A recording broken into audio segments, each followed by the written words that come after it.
Hola, ¿qué tal? En esta ocasión les compartimos el tema Aproximación antropológica al estudio de relaciones matemáticas, ofrecida por mi colega Juan Ignacio Guiza Ruiz y un servidor, José Luis Álvarez López, ambos profesores del programa de la Maestría en Matemática Educativa del CIDEP de Cañón. Bien, en esta ocasión, la temática de manera sintética será la siguiente.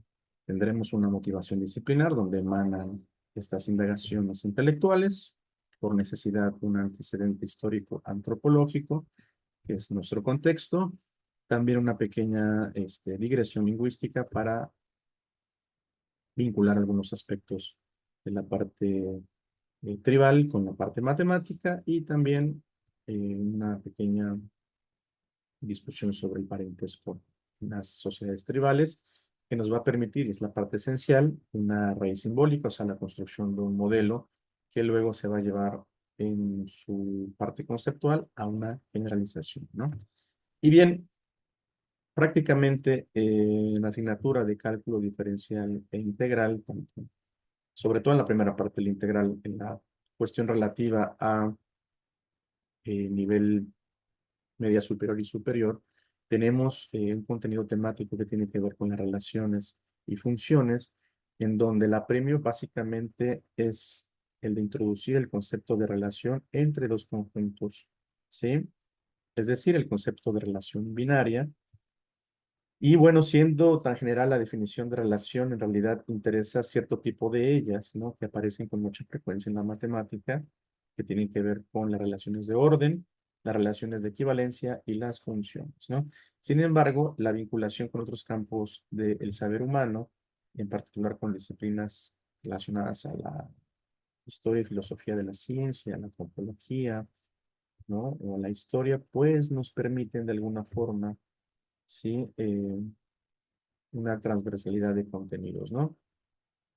Bien, en este sentido, quisiera yo un poco mencionar un fragmento, sí, de Jorge Luis Borges en el cuento Clon, Ucbar Orbis Tertius, del libro de ficciones de 1944, que me despertó también parte de la curiosidad de este tema. Dice, descubrimos en la alta noche, ese descubrimiento es inevitable, que los espejos tienen algo monstruoso. Los espejos y la cópula son abominables, porque multiplican el número de los hombres. Y con esta lectura de fragmento comienzo con la parte de los antecedentes histórico-antropológicos, porque fíjense que el parentesco y el matrimonio tratan de los hechos más básicos de la vida, se refieren al nacimiento, a la cópula, a la muerte, pues, ¿sí? Que es la eterna ronda que, por un lado, deprime al poeta, pero que también, por otro lado, este, estimula a los antropólogos. La cópula da lugar a la relación entre parejas, que es el fundamento del matrimonio y de la paternidad. Los nacimientos sabemos que producen descendencia y hay un lazo interesante, ¿no? Único de madre e hijo, que es el más fundamental y básico de todos los lazos sociales, ¿no? En ese sentido, fíjense ustedes que eh, el antropólogo americano Marshall Salins, en su libro Las sociedades tribales, escrito en 1977, eh, menciona que básicamente es muy arbitrario, ¿no? En muchos aspectos, estudiar pueblos diseminados a lo largo del globo terráqueo, sobre todo porque hay una gran diversidad de estilos históricos y formas de subsistencia que son propios, que van desde la agricultura, ajá, ya sea en la selva tropical, hasta el pastoreo en un desierto cercano, ¿no? De estas comunidades. Si bien estudiar ciertas sociedades que representan cierta categoría, como dice aquí la presentación de colección cultural en complejidad. Es importante, sobre todo porque nos va a permitir, en primera instancia, ¿sí? Una aproximación al término tribu, ujú, que según Salins se asemeja a la idea de nación, ¿no? En su acepción primitiva, ¿no? Ahí tenemos la imagen de una tribu, Shoshone, que es básicamente Yotonawa, que moran básicamente en estas zonas ¿no? De reserva entre Montana y Idaho, ¿sí? Ahí por el sureste de California, centro y este de Nevada, pero ellos mantienen, ¿no? Los Shoshone, esta idea de una sociedad tribal, ¿no? Entonces, fíjense que la acepción de Salins de nación más o menos tiene que ver con una cuestión de grupo de gentes de origen y costumbres comunes, así decía Salins, en posesión y dominio de su territorio extensivo propio, ¿ok? En ese sentido, vean ustedes que también la relación de tribu y civilización, pues está aparejada con los siguientes elementos que estoy poniendo en la presentación. Es decir, las tribus pues se dieron el paso a culturas más avanzadas, ¿no? A las que después se les llamó civilizaciones. Pero la civilización no es un adelanto sobre la sociedad tribal. O sea, es decir, la civilización es un adelanto, pero en la organización, ¿no? Una transformación que es cualitativa, pero de los tipos culturales, ¿no? Es decir, en términos muy amplios, el contraste entre la tribu y la civilización es el de la guerra y la paz. Es decir, una civilización es una sociedad constituida principalmente para mantener la ley y el orden, ¿sí? Y si faltan, digamos, recursos y garantías, por llamarlas así, institucionales, los miembros de las tribus pues viven como en estado de guerra y también sabemos que la guerra limita, ¿no? La escala, la complejidad y la riqueza de la cultura, de tal manera que son términos interesantes que habría también que indagar un poco más, ¿no? Hago mención también aquí de la guerra en el sentido empleado por Thomas Hobbes, ¿no? Sabemos que pues era un filósofo considerado el fundador de la filosofía política moderna para estos años, siglo XVI, XVII, y en su obra Leviatán o la materia, que es la forma y poder de un Estado eclesiástico y civil, escrito en 1651, Hobbes, le da prácticamente un sentido a la guerra, ¿sí? Que no precisamente significa batalla, sino más bien es como una inclinación general, ¿sí? Y un derecho a pelear en caso de ser necesario. Ahora bien, también tenemos esta aproximación que hace el antropólogo y sociólogo Marcel Mauss, también para esta época, siglo XIX, siglo XX, porque sugirió la idea de llegar al entendimiento. Eh, En este ensayo, que es su obra importante, escrita en 1923, un ensayo sobre el don, decía Mauss, leo textualmente esta parte que me parece relevante. Dice, en estas sociedades primitivas y arcaicas no hay término medio. Existe o la confianza completa o la desconfianza total. Uno bajo los brazos renuncia a la magia y a todo, desde la hospitalidad casual hasta la propia hija o los bienes personales. Fue en estas condiciones como los hombres, a pesar de sí mismos, aprendieron a renunciar a lo que era suyo y estipularon contratos para dar y devolver, pero entonces no tenían otra alternativa. Cuando dos grupos de hombres se encuentran, pueden alejarse o, en caso de desconfianza o provocación, acudir a las armas, o bien pueden llegar a un entendimiento. Es decir, los pueblos primitivos tampoco desconocen el valor de la paz, ¿no? Por ejemplo, en su comercio, porque pues en ciertas lenguas de África oriental, comercio o trueque significa también paz. Vean, en este sentido, vamos a la digresión lingüística, en donde vamos a considerar pues las relaciones tribales en lo general y, y si bien es sabido, ¿no? Que como proverbio evolutivo, eh, las sociedades tribales están dominadas por el parentesco, como aparece aquí en la presentación. Es esta una relación, sí, social, que es de cooperación, no de violencia generalmente, de tal forma, y esta es la parte interesante, que, por ejemplo, el término kindred, que traduce como parentesco, tiene la misma raíz que kindness, que podremos traducir como benevolencia, ¿no? En este sentido, Fíjense ustedes, también las lenguas, ¿no? Mantienen el origen o los orígenes de algunas ideas, ¿no? Primitivas, ¿no? En este caso, como vemos aquí en la presentación, las lenguas de las tribus pueden, pues, encerrar, como decía, ciertas correspondencias similares. Por ejemplo, entre los Nuer del África Oriental, parentesco significa paz, ¿ok? En el caso de las Islas Fiji, ese término que aparece ahí, que no sabría cómo pronunciar, pero se puede traducir como ser parientes o vivir como parientes, también se aplica al término o la idea de vivir en paz, ¿ok? También tenemos otro ejemplo, que es una expresión también fiyiana, extraño o extranjero, ¿no? Eh, que equivale también a estar no emparentado, ¿ok? Esto es interesante, porque tanto para los fiyianos como para otros pueblos tribales, ¿sí? Tiene una condición o una connotación fatal. ¿En qué sentido? Pues es como el significado de enemigo, no estar emparentado, o ser familia es como enemigo. Y alguien que te considera un enemigo, según las culturas tribales, pues podría también comerte, ¿no? Bien, en este sentido, ahí tenemos la imagen de dónde estamos ubicando, ¿no? Las islas Fiji, ¿no?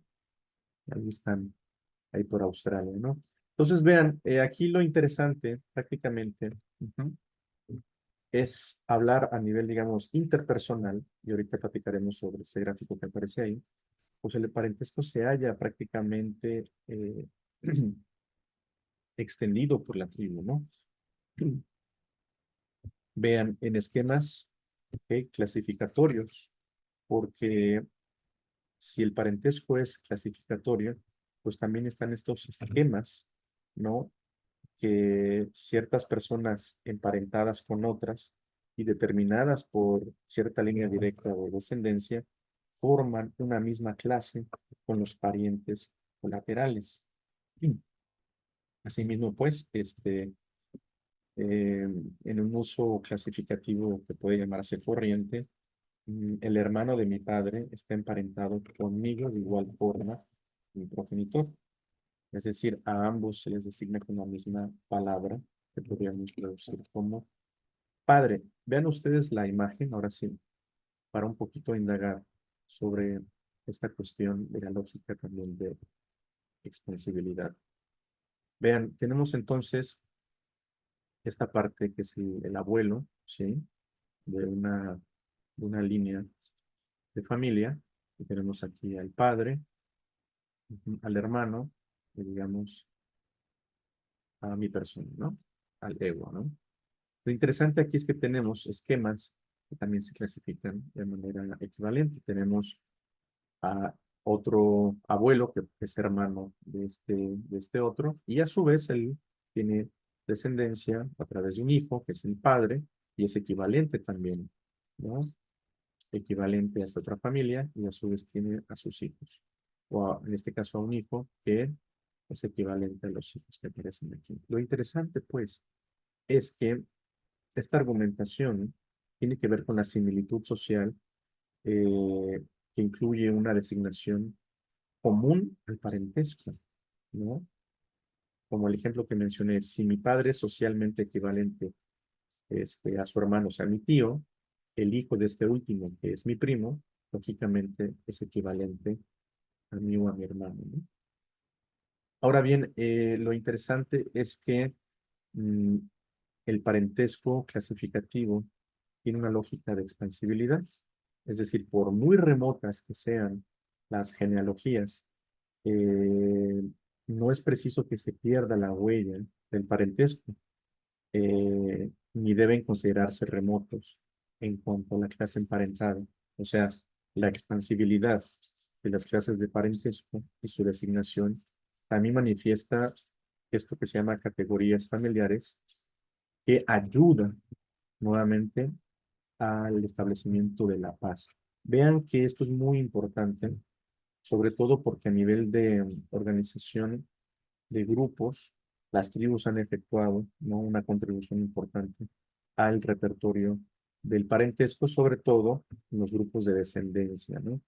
Y bueno, esto da pie para hablar mucho más sobre esta situación que tiene que ver con las corporaciones, ¿no? Y en efecto, las corporaciones varían en extremo, digamos, pueden ser solo por varones que son patrilineales, por hembras que son matrilineales, o por varones y hembras que son, como se les llama, cognáticos, ¿no? Aquí lo que nos interesa es que al final de cuentas eh, hay una idea de perpetuación, ¿no? El sistema tribal, y eso permite también que pues el grupo tiene un destino, ¿no? Y tiene una realidad que trasciende la mortalidad de los integrantes del grupo. De ahí que, bueno, sea tan cerrada esta comunidad que se consideran hermanos, ¿no? Este, como si fueran cofradías, ¿no? De tal forma que el matrimonio, pues sí, endógamo sobre todo, produce alianza y, bueno, pues también esto permite que no haya guerra o cuando hay digamos, una aproximación de guerra, lo más interesante es hacer alianza a través del matrimonio, porque eso permite estabilidad y paz. Entonces, estos términos son interesantes, sobre todo porque ahora, ujú, eh, bueno, hay que considerar otros elementos culturales.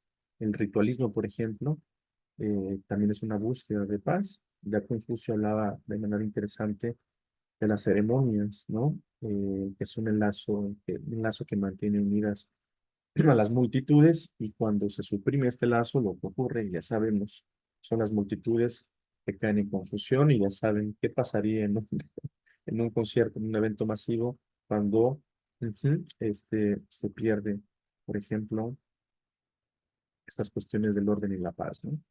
Hay un caos. Esto nos ha permitido entonces, fíjense ustedes, eh, poder tener una construcción simbólica ujú, que compartimos en este momento. Vean la imagen. O sea, la idea de relación es una de las ideas primitivas, ¿no?, en la matemática. Por otra parte, también se ha visto que uno de los instrumentos esenciales, ¿no?, en el estudio de las sociedades primitivas es el análisis de las relaciones de parentesco.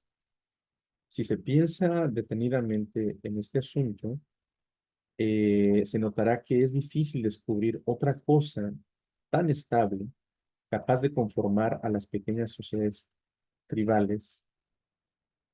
Y esto nos da, ¿no?, luz sobre la parte gráfica, que es una coincidencia, pues sí, curiosa, en la representación moderna de las relaciones por medio de los grafos o de las gráficas, y que tiene su origen en el famoso y antiquísimo árbol genealógico, el árbol de la familia que estamos viendo ahí a su izquierda, ¿sí?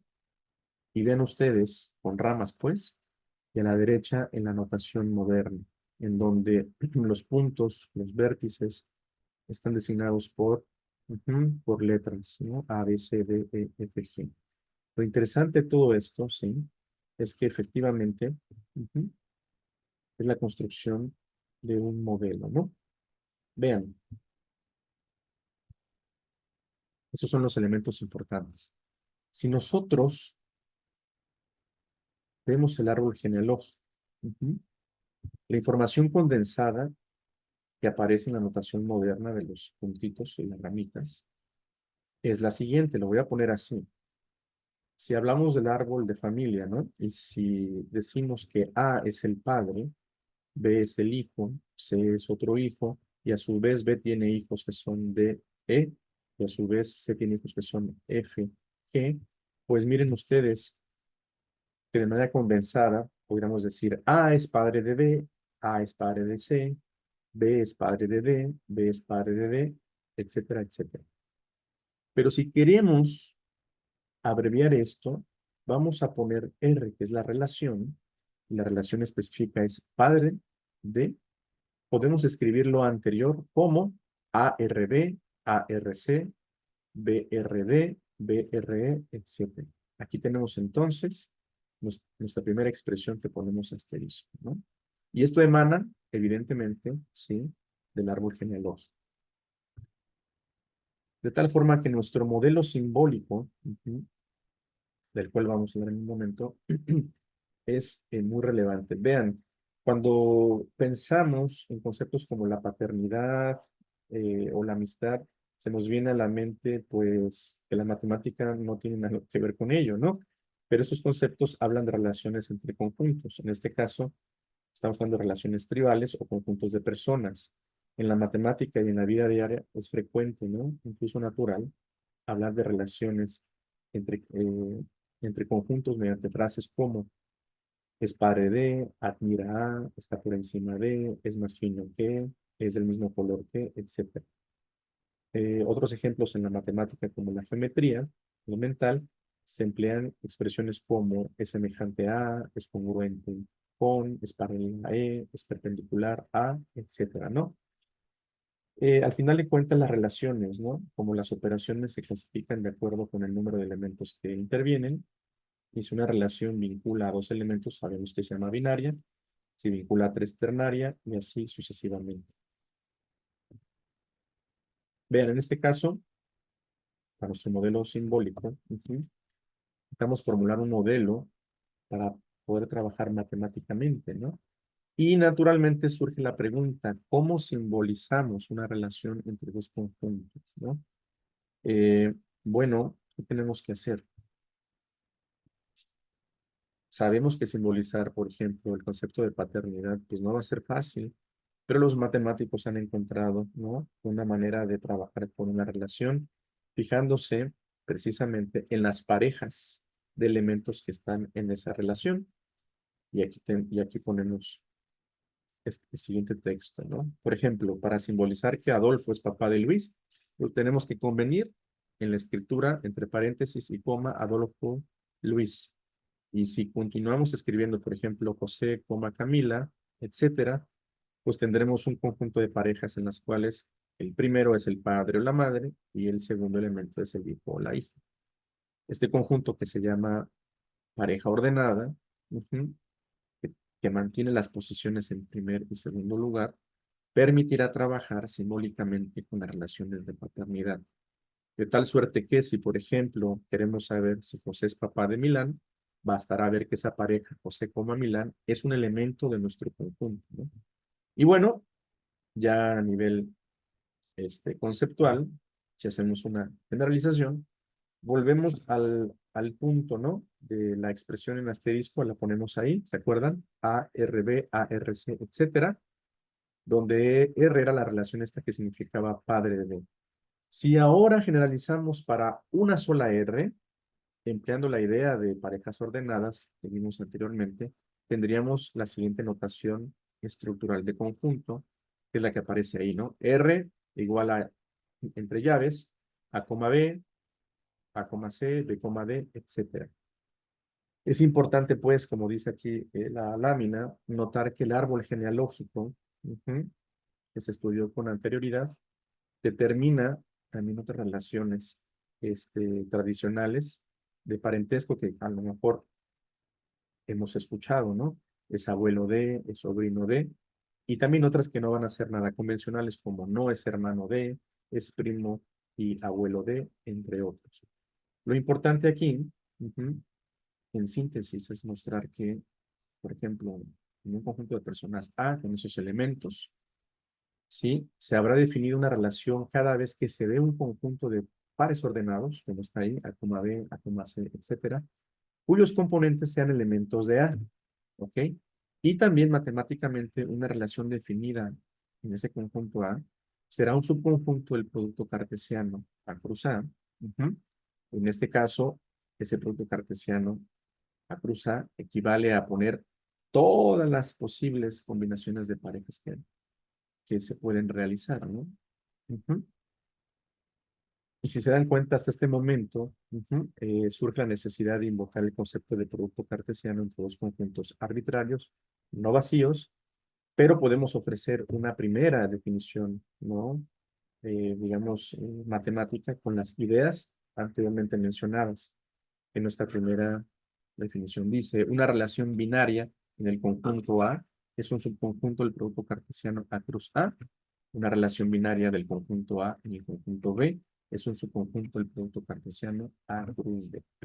Y bien, para cerrar prácticamente podemos poner otro ejemplo como el de relación es tío de, y eso necesita lo siguiente: para que X sea tío de Y, es necesario y suficiente que exista un intermediario Z, tal que X es hermano de Z y Z es padre de Y. Lo que estamos viendo aquí es un juego de dos relaciones: es hermano de y es padre de, y también una idea de composición, que es básicamente la composición de relaciones en un orden específico que gráficamente podría verse como en esta imagen, ¿no? Para relacionar X con Y se requiere un intermediario de Z.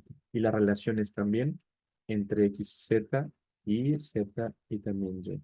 Esto es interesante y se puede estudiar pues en la teoría de relaciones y funciones. ¿De acuerdo?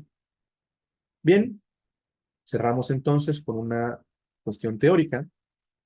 Tenemos aquí la cuestión del par ordenado, que ya, digamos, a nivel matemático se vería como la siguiente definición, ¿no? Tenemos ahí que el par ordenado de A y B es el conjunto, que, bueno, ya a nivel de teoría de conjuntos se puede observar, ¿sí? Como vemos aquí en la pantalla, a través de esta definición, siempre que podamos definir también, por supuesto, que una pareja ordenada A, B, ¿sí? Es igual a la pareja ordenada C, D, si y solo si se cumplen las condiciones que A sea C y B sea D. Esto es una doble implicación. Lo que significa es que ujú, se puede llevar esto a nivel de una proposición, ¿no? Una proposición matemática que tendrá, por supuesto, que demostrarse. Y es lo que aparece aquí abajo, ¿no? Esta proposición tiene dos caminos, de izquierda a derecha y viceversa, y es interesante, digamos, jugar con estos elementos matemáticos, ¿no? Esto es lo que ya se ve, digamos, en teoría de conjuntos y en cuestiones relativas, que vean ustedes que emana un poco también, ¿no? De esta idea, pues, primitiva del parentesco, ¿no? Agradecemos su atención prestada y compartimos en este momento la biografía de nos obtuvo esta información para la presentación. Muchas gracias.